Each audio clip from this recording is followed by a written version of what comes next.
je m'appelle Kaba, je suis chez Lana Ledisso pour vous raconter mon histoire.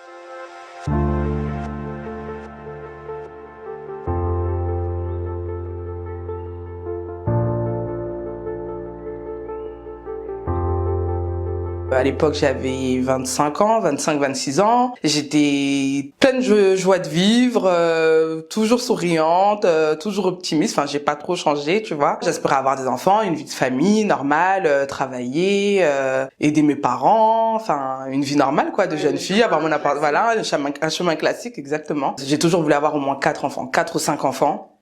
Et voilà. Et ça, c'est compliqué. Je suis tombée enceinte une première fois. Je l'ai senti, je l'ai ressenti. Enfin, ton corps il change et tout. Quand t'écoutes ton corps, tu ressens qu'il y a du changement. Du coup, j'en ai parlé. J'en ai parlé. Il y a eu on a fait une prise de sang pour confirmer la grossesse. Et il s'avère qu'au bout de 3 mois de grossesse à peu près, j'ai fait une fausse couche, une première fausse couche. Et ça a été comme ça pendant ça a été comme ça 8 fois. En fait, à répétition, donc c'était des fausses couches à répétition. On n'a jamais su l'origine de ces fausses couches, en sachant que je peux porter la vie. Enfin, j'étais féconde. Je tombais enceinte facilement, sauf que je gardais pas, l'embryon ne restait pas en fait. Je gardais pas la grossesse dans mon corps. Et à la 9e fausse couche, je suis tombée enceinte. Une grossesse qui s'est bien passée, comme c'était considéré comme une grossesse à risque, du coup j'ai eu un suivi plus. Et de là, tout s'est bien passé jusqu'aux 8 mois de grossesse, à peu près 7 mois et demi de grossesse, où là j'ai commencé à avoir des forts maux de tête en fait, mais vraiment derrière la tête, des œdèmes aux pieds, aux bras, le corps il s'est mis à gonfler, mais vraiment, j'ai fait une hypertension. Et c'était de la prééclampsie, sauf que ça, je le savais pas.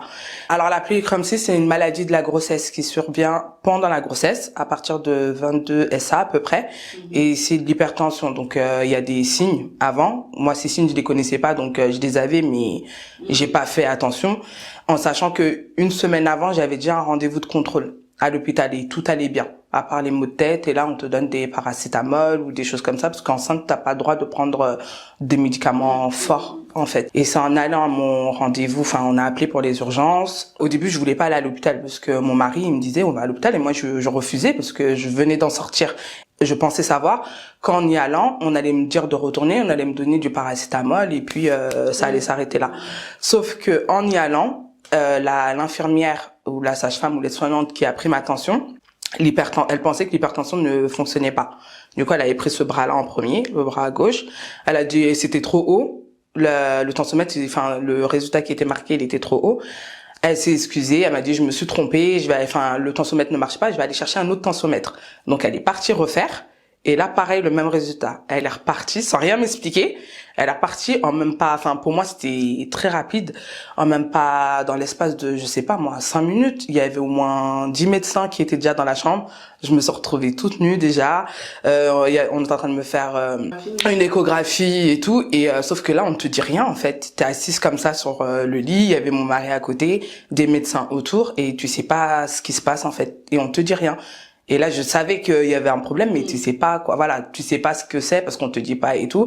Et j'entendais pas. Enfin, pour avoir l'habitude d'avoir fait des échographies, plusieurs échographies. Pendant l'échographie, tu peux entendre le son du cœur de ton bébé qui bat. Sauf que là, j'entendais rien. Et j'avais beau essayer de regarder, on m'empêchait de regarder, mais tu sais qu'il y a un problème et tout. Inconsciemment, je savais que le cœur de mon bébé il battait plus. Et du coup, le médecin, elle m'annonce que voilà que le cœur de mon bébé s'arrête. Le père de mon fils, il part. Je crois il supportait pas en fait. Et le cœur du bébé il battait plus. Et du coup, il fallait que j'accouche pour que moi ma tension elle baisse. Parce qu'il faut savoir que ma tension elle était à plus de 25 de tension. J'ai fait de l'hypertension, elle était plus de 25, donc ma vie elle était en danger. Et le seul moyen pour me sauver, que mes organes recommencent à fonctionner bien, le foie, les reins et tout, et ben c'était d'accoucher. Et du coup ils m'ont déclenché l'accouchement et j'ai fait un accouchement d'un enfant mort-né parce qu'il était déjà mort, mais on savait pas depuis combien de temps. Du coup, sûrement vu que la semaine d'avant j'avais fait un rendez-vous de contrôle. Voilà, la cause de, là, on a su après que c'était la prééclampsie. Par contre, pour les 9 fausses couches que j'ai fait avant, on n'a jamais su c'était quoi la cause. Pourquoi j'ai persisté? En fait, j'ai une fausse couche 2, 3, 4, 5, 6 en l'espace de 2 ans et demi, parce que c'est très court. Voilà, c'est très court. Pourquoi j'ai persisté? Parce que je savais que ma vie, elle n'était pas en danger. En tout cas, j'ai cru à la science et j'ai cru aussi aux médecins, tu vois. Je savais que, voilà, et je voulais pas attendre en fait. J'avais espoir que je pouvais avoir un enfant. Je savais que j'allais avoir un enfant. J'ai placé ma confiance en Dieu et la foi, ça m'a beaucoup aidé vraiment. Donc cette période-là, moi j'ai persisté jusqu'à tomber enceinte de mon fils que j'ai perdu. Salut. Nous les femmes, voilà. On a cette pression. On a cette pression déjà, tu te maries, tu dois forcément avoir un enfant, forcément tenir ta maison comme ça, forcément enchaîner le deuxième enfant, forcément enchaîner le troisième enfant, et après peut-être on te laisse tranquille. Tu vois, peut-être. Et quand bien même t'as pas d'enfant, on va dire tout de suite on va pointer le doigt la femme. Alors que non, pourquoi ce serait que la femme? Quand bien même oui, la femme elle peut avoir des soucis, mais c'est pas que la femme. Il y a l'homme aussi qui a sa part de responsabilité. L'homme aussi peut avoir des problèmes niveau gynécologique, bah oui, voilà, il peut aussi avoir ce problème-là, mais s'il fait pas le nécessaire, personne ne va savoir. Faut arrêter de pointer du doigt tout le temps la femme. De toute façon, dans notre culture, je sais pas, notre tradition, où c'est tout le temps, quoi qu'il arrive, ce sera toujours la femme. J'ai échangé sur ma page Instagram avec certaines filles certaines ont même divorcé à cause de ça, parce qu'elles n'arrivaient pas à avoir d'enfants. Le mari, il est négligé. Bien évidemment, lui, de son côté, il veut pas faire d'examen pour voir si ça pourrait venir de son côté ou pas, aussi un réel problème, tu vois. Et ben non, dès que ça allait pas, soit il dénigre la femme, il lui manque de respect, humiliation, la belle famille s'en mêle, et là ça mène à quoi? Au divorce. C'est la fille qui prend tout en fait. Et c'est dur ça, moi je trouve quand même. Ils se rendent pas compte du mal en fait on peut détruire une personne comme ça en fait. Et tu vois, la femme, elle est pas là pour subir tout ça en fait. Soit tu te mets avec quelqu'un, tu te maries, c'est pour la soutenir, c'est pour avancer ensemble, pour le meilleur et pour le pire. Il y a un enfant, il y a pas d'enfant, tu t'en remets à Dieu. Tu vois, après tu fais des causes, bien sûr, tu cherches à savoir le pourquoi, si le problème vient des deux côtés et tout, mais la belle famille ou la famille n'a pas à faire subir certaines choses à la femme. Moi, j'ai eu de la chance dans le sens où ma belle famille, ils étaient au top, ils m'ont toujours comprise, ils m'ont jamais jugé, je sais pas. je sais, en tout cas pas devant moi et tout. J'ai toujours eu le soutien de ma mère. Je t'avoue que ma mère c'était un peu compliqué. Et bon, ma mère, comme toutes les mamans africaines, elle te compare à tout le monde, tu vois. Un tel a eu un enfant, t'arrives pas à avoir d'enfant, nanani, nanana. Donc venant de ta propre mère, tu vois, c'est dur quand même, tu vois. Raison pour laquelle, à un moment, j'ai arrêté de lui dire, tu vois. Et finalement, après, nos parents, en vrai, il faut les prendre comme elles sont. Elles ont leur vécu, elles ont été de l'autre côté. Et on n'a pas la même vision qu'elles, tu vois. Donc, on peut pas leur en vouloir, quoi. On essaie elles nous éduquent. Parce que voilà, mais nous aussi on éduque nos parents, mais avec douceur. Et par contre, j'étais pas bien parce que je savais que je tombais enceinte. Je savais que j'allais avoir un enfant, mais je sais pas. Tu tombes enceinte. À la finale, on te dit t'es enceinte. Tu sais que t'es enceinte. Moi, je sais que je suis enceinte. Je porte quand même l'embryon dans mon ventre, mais je sais qu'il va pas rester.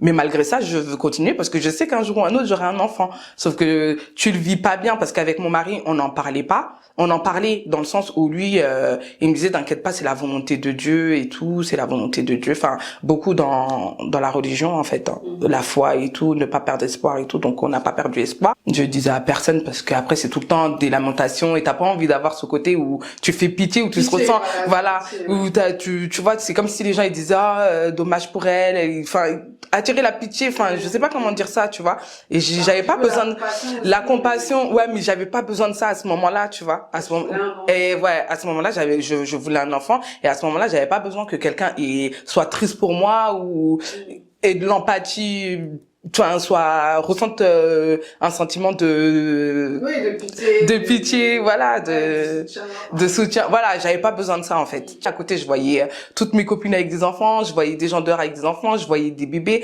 alors que moi je galérais. Moi, jamais dans ma vie je me serais dit mais pour moi, je vais me marier, je vais avoir un enfant, je vais travailler, voilà, c'est la logique des choses. On se dit, on nous parle de la joie de la grossesse, on nous parle de concevoir un bébé, du bonheur que ça apporte, mais on nous dit jamais que avoir un bébé, ça peut être dur en fait. Moi, j'aurais jamais cru que avoir un enfant, que j'allais galérer autant pour avoir un enfant, juste un. J'aurais jamais cru que j'allais galérer autant en fait. Tu vois, et à cette période-là, ce qui était dur aussi, c'est que personne autour de moi m'a dit, moi, j'ai fait une fausse couche. Moi aussi, j'ai fait une fausse couche. Les gens, ils en parlent pas parce que c'est tellement tabou, les gens, ils en parlent pas. Pour moi, ça arrivait qu'à moi. 1 fois, 2 fois, 3 fois, 4 fois. Et à côté, quand je parlais avec ma mère, elle me dit, ouais, mais c'est bizarre que tu fasses autant de fausses couches et tout. C'est pas normal et tout. Et là, tout s'écroule, en fait, parce que tu te dis, tu pars à l'hôpital pour accoucher, normalement, et pour rentrer avec ton bébé. Et finalement, là, tu pars à l'hôpital et tu rentres les mains vides, tu vois. On te dit, t'as ton bébé. J'étais restée à l'hôpital presque 2 semaines parce que ma tension, elle avait du mal à descendre.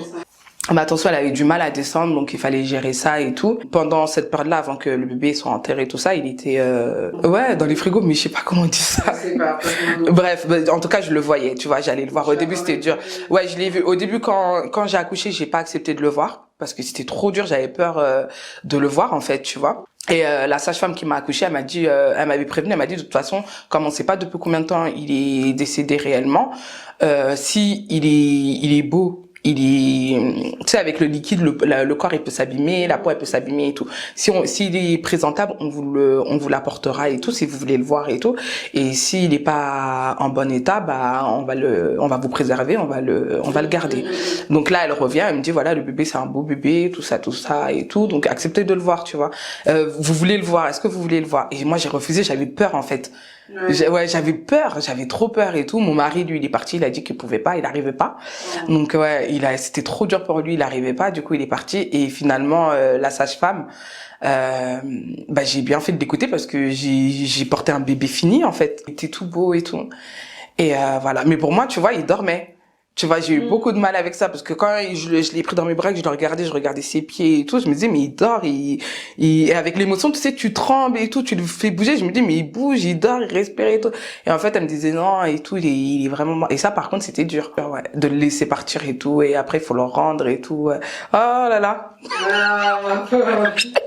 En fait, je pleure pas pour c'est revivre en fait à chaque fois tu le redis, tu vois, tu revis tu le projettes dans le sens où je suis tombée enceinte qu'une copine à moi en même temps qu'une copine à moi, et aujourd'hui je vois son fils comment il est grand, tu vois, tout ce qu'il fait et tout, je me dis oh là là, là il aurait le même âge, ouais, l'anniversaire serait la même période et tout, tu vois, ils auraient grandi pareil et tout. C'est ça en fait qui après je sais que ça va, hein, je pleure pas pour c'est de revivre en fait. Ouais, c'est de revivre en fait, expliquer à chaque fois et tout, et de revivre, c'est ça qui est dur, mais sinon ça y est.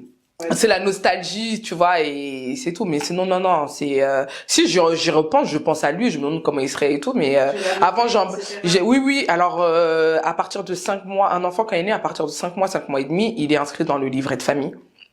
Et il est inscrit dans le livret de famille, il fait partie de toi, il a un nom, il a un prénom, voilà, il est enterré, c'est un enfant, hein, c'est ta vie, il fait partie de toi, tu vis avec en fait. Et nous on l'a appelé Saliou, Saliou. Voilà, c'est mon mari qui a choisi le prénom, il porte son prénom, il a été enterré et puis il vit avec nous en France. On est rentré à la maison, donc sans notre bébé et tout. Par contre, c'était très très dur cette période-là parce que je me suis retrouvée toute seule et psychologiquement, j'étais toute seule en fait. Vraiment, j'étais entourée. Il y avait ma famille, il y avait mes amis, il y avait mon mari et tout, mais j'étais toute seule dans le sens où j'avais toujours ce corps de femme enceinte, mon ventre qui voulait pas partir, j'avais tout encore, tu vois.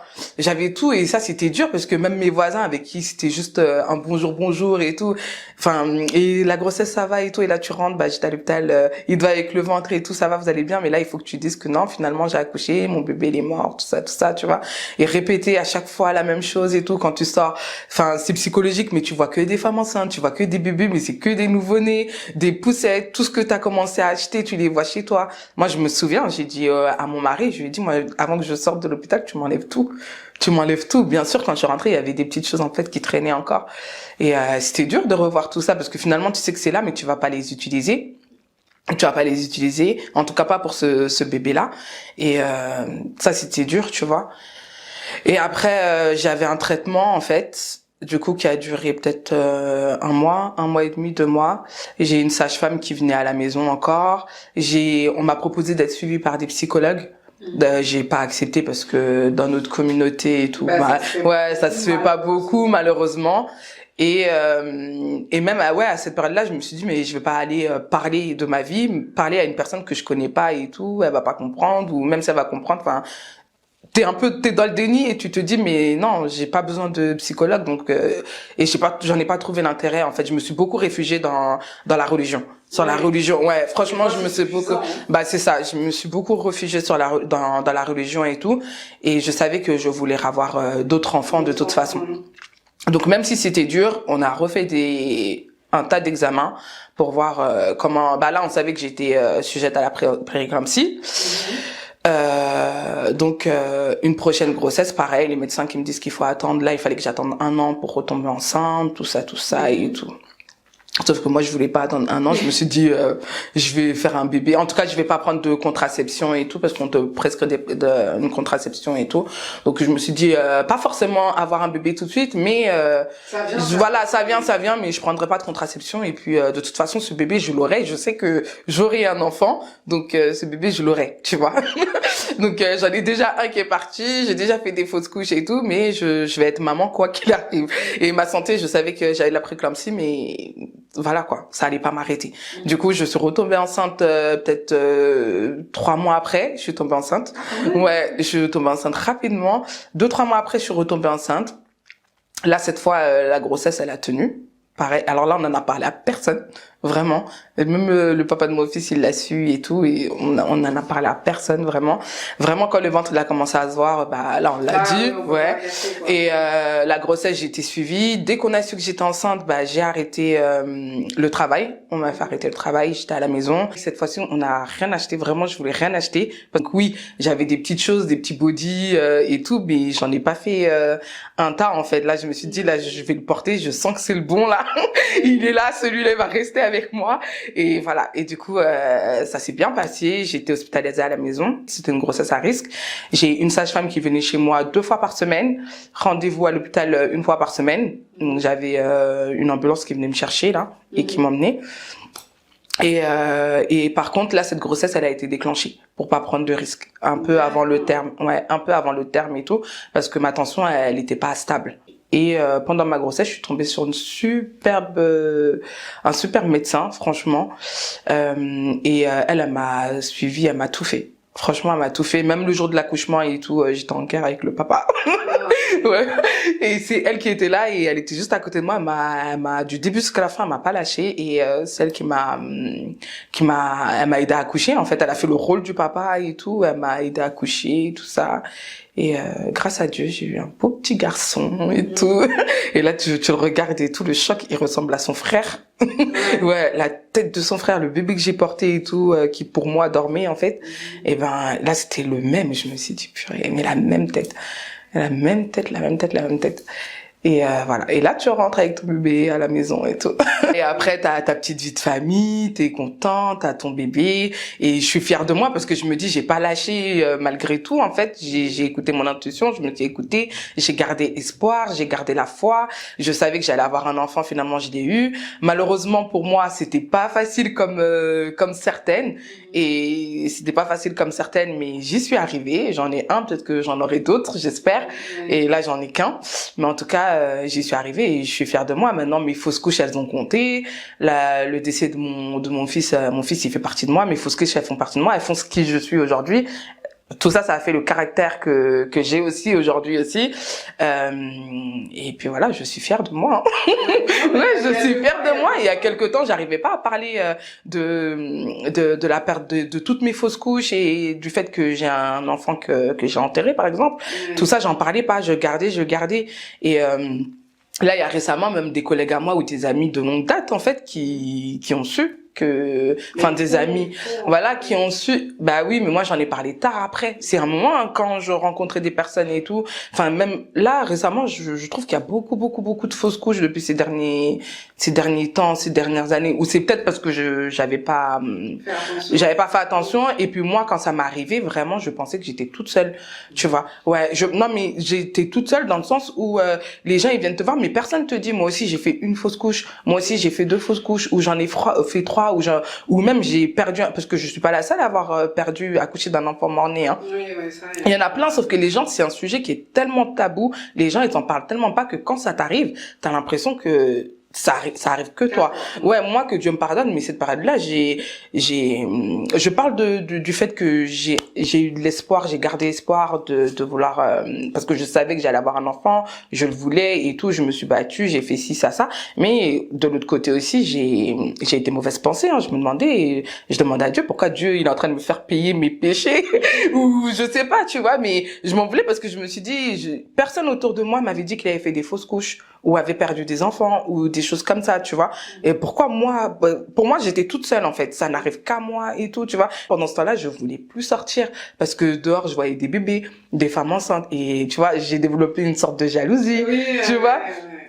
J'ai développé une sorte de jalousie, même à la télé, t'as l'impression que tu deviens folle, dès que tu changes une chaîne, tu vois que des bébés ou des femmes enceintes, tu vois, et au final, tu restes chez toi et c'est une forme de dépression, tu vois. Tu fais une petite dépression et tout, alors que si j'aurais eu ne serait-ce qu'une personne qui m'aurait dit, écoute, moi aussi je suis passée par là et tout, je sais ce que tu ressens, ça va aller, enfin, c'est que des petites paroles pour me remonter un peu le moral, tu vois, alors que là j'étais toute seule, tu vois, enfin je me sentais toute seule en tout cas, ouais.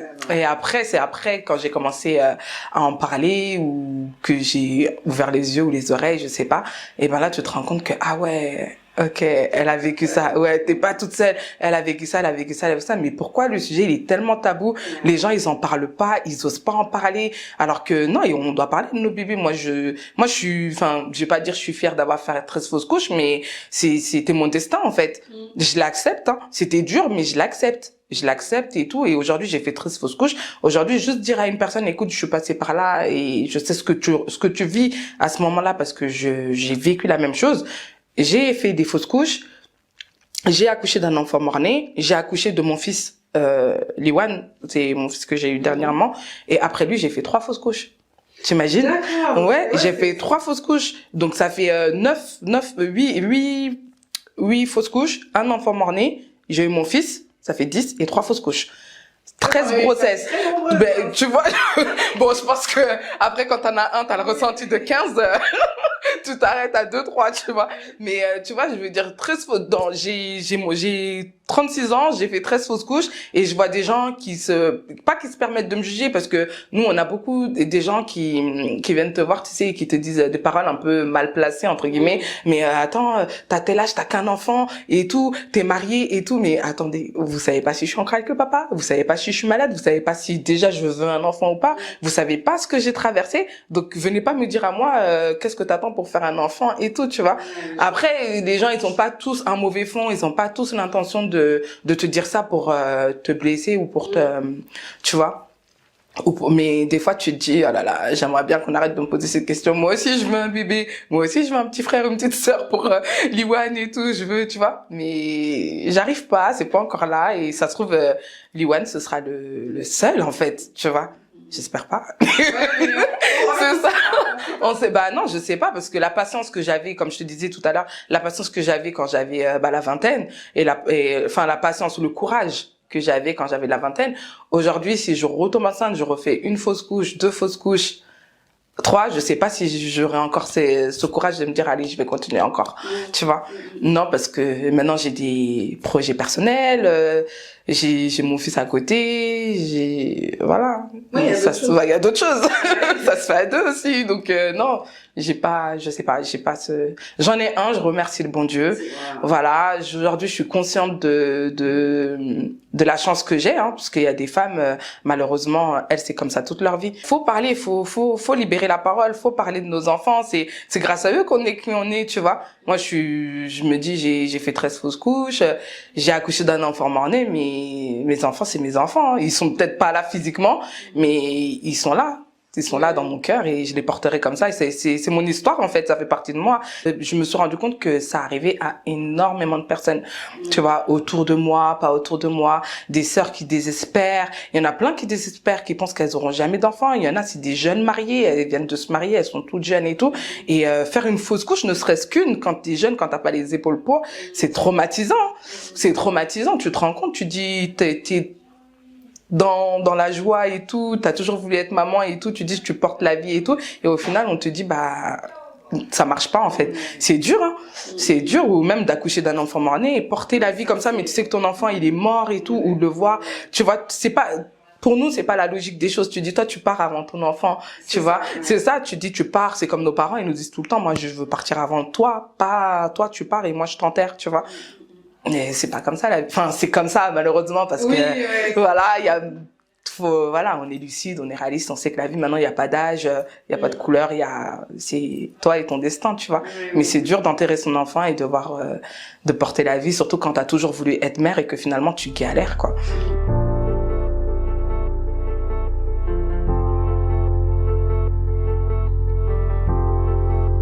Déjà, prenez soin de vous. Il faut faire toutes les consultations. Ça, j'arrête pas de le dire. Faites les consultations gynécologiques. Même les papas, parce que je sais qu'il y a des papas qui disent non, moi, j'ai rien et tout. Mais faites-les, parce que des fois j'ai entendu des histoires aussi où les papas aussi, c'était plus le problème venait aussi de leur côté. Donc faut pas négliger la santé du papa, la santé de la maman et tout. Gardez espoir, ne perdez jamais espoir et surtout sachez que vous n'êtes pas seul. Vraiment, parce que on a tendance à savoir qu'on va se dire on est tout seul, ça n'arrive qu'à nous et tout. Mais continuez de parler de vos bébés, parlez de vos bébés. Ils font ce que vous êtes aujourd'hui, ils sont là, ils vivent avec vous et ça fait partie de votre histoire. C'est tout. Et puis faut pas perdre espoir. Vous allez être maman un jour, hein, si Dieu veut. Oui. Voilà. Et si ça arrive pas, ça arrive pas. Et puis, c'est qu'il y a une raison à tout. Un jour, peut-être, tu sauras la raison et un jour, tu la sauras peut-être pas, mais il y a rien sans rien. Ouais, il y a rien sans rien.